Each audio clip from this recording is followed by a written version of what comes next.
Now tell me, what is carbon capture? If you are aware of this, then what is carbon capture? Is it really going to mitigate and to fight with the climate change?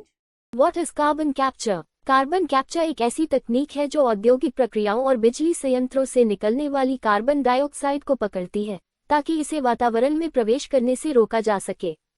इस प्रक्रिया के मुख्य चरण निम्नलिखित हैं।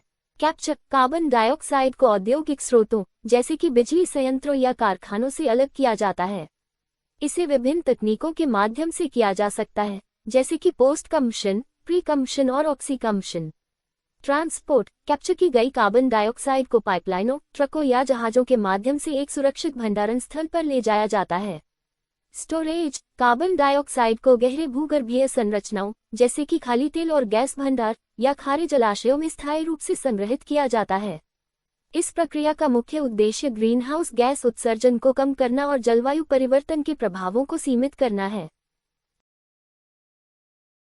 We have a POCSO Act, right? Yes, ma'am. It came in which year? In 2012. Okay, ma'am. POCSO अधिनियम या protection of children from sexual offences act, protection of children from sexual offences act 2012 Bharat में बच्चों को यौन अपराधों से सुरक्षा प्रदान करने के लिए बनाया गया एक कानून है। इस अधिनियम का मुख्य उद्देश्य बच्चों को यौन उत्पीड़न, यौन शोषण और पोर्नोग्राफी जैसे अपराधों से बचाना है। इस अधिनियम के अंतर्गत निम्नलिखित प्रावधान शामिल हैं। यौन उत्पीड़न और शोषण की परिभाषा, अधिनियम में स्पष्ट रूप से यौन उत्पीड़न, यौन शोषण और पोर्नोग्राफी की परिभाषा दी गई है। कठोर सजाएं, अपराधों के लिए कठोर सजाएं निर्धारित की गई हैं, जिसमें जुर्माना और कारावास दोनों शामिल हैं। सजाओं की अवधि अपराध की गंभीरता के अनुसार भिन्न हो सकती है।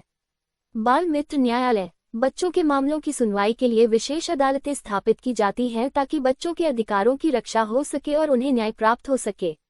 अपराध की रिपोर्टिंग, किसी भी व्यक्ति को यह अधिकार है कि वह पुलिस में रिपोर्ट कर सके। यदि कोई व्यक्ति अपराध की रिपोर्ट नहीं करता है तो उसके खिलाफ भी कार्रवाई हो सकती है। बच्चों की गोपनीयता, बच्चों की पहचान को गोपनीय रखा जाता है और मीडिया को उनकी पहचान उजागर करने की अनुमति नहीं होती।